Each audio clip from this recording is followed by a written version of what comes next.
तो आज हम some basic concept of chemistry के 5th लेक्चर की रिवीजन करेंगे।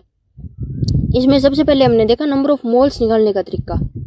तो अगर नंबर ऑफ मोल्स निकालने हैं और हमें मास दे रखा है तो मास डिवाइड बाय मोलर मास कर देंगे तो नंबर ऑफ मोल्स मिल जाएंगे। अगर हमें वॉल्यूम दे रखी है एसटीपी या एनटीपी पे तो number of moles is equal to volume at STP या एनटीपी डिवाइड बाय 22.4 लीटर कर देंगे तो हमें नंबर ऑफ मोल्स मिल जाएंगे।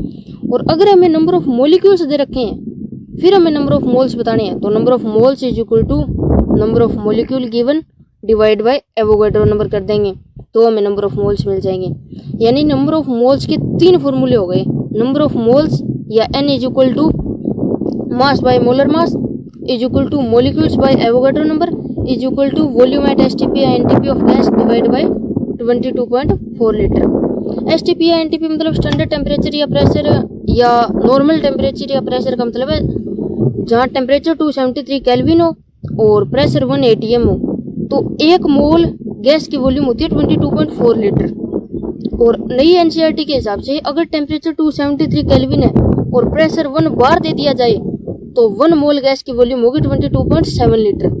यानी अगर प्रेशर 1 बार दे रखा है तो हम नंबर ऑफ मोल्स निकालेंगे। Number of moles is equal to volume given divide by 22.7 litre. तो ये तरीका देखा हमने नंबर ऑफ मोल्स निकालने का। अब नंबर ऑफ मोल्स को अगर हम एवोगाड्रो नंबर से मल्टीप्लाई करते हैं तो हमें नंबर ऑफ मॉलिक्यूल्स मिल जाएंगे क्योंकि number of moles is equal to molecule divide by Avogadro number. तो number of molecules is equal to number of moles multiply Avogadro number. इसी फॉर्मूले को इंटरचेंज करके हम नंबर ऑफ मॉलिक्यूल्स भी निकाल सकते हैं। और अगर किन्हीं 2 कंपाउंड के अगर नंबर ऑफ मोल्स इक्वल है तो नंबर ऑफ मॉलिक्यूल्स भी इक्वल होंगे।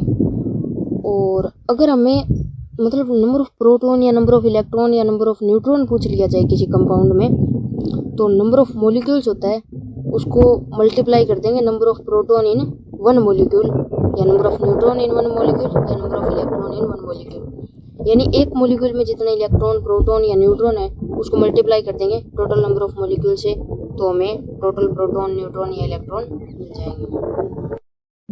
तो नंबर ऑफ मॉलिक्यूल हमें निकालने आ गए। अब अगर हमें किसी कंपाउंड में एक स्पेसिफिक एलिमेंट के एटम पूछ लिए जाए यानी कोई कंपाउंड दे रखा और उसमें पूछ लिया जाए कि ये कोई स्पेसिफिक एलिमेंट दे दिया जाए उसी कंपाउंड का और उसके अगर हमें नंबर ऑफ एटम पूछ लिए जाए तो नंबर ऑफ मॉलिक्यूल्स जो आए हैं उस कंपाउंड के जो टोटल नंबर ऑफ मॉलिक्यूल्स आए हैं उसको मल्टीप्लाई कर देंगे एटोमिसिटी से। तो जो स्पेसिफिक एटम है या तो जो स्पेसिफिक एलिमेंट है उसके नंबर ऑफ एटम हमें मिल जाएंगे। अब 3 टर्म होती है ग्राम एटम, ग्राम मॉलिक्यूल, ग्राम आयन। तीनों का मतलब होता है मोल।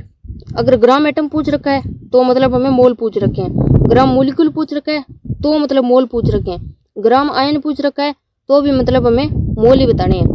अगर ग्राम एटम है तो ग्राम एटॉमिक मास से डिवाइड कर देंगे और अगर ग्राम मॉलिक्यूल है तो ग्राम मॉलिक्यूलर मास से डिवाइड कर देंगे और अगर ग्राम आयन है तो ग्राम फॉर्मूला मास से डिवाइड कर देंगे। तो इस तरीके से हमने number of mole, number of molecule निकालने का तरीका देखा और इस लेक्चर में हमने इतना ही पढ़ा था।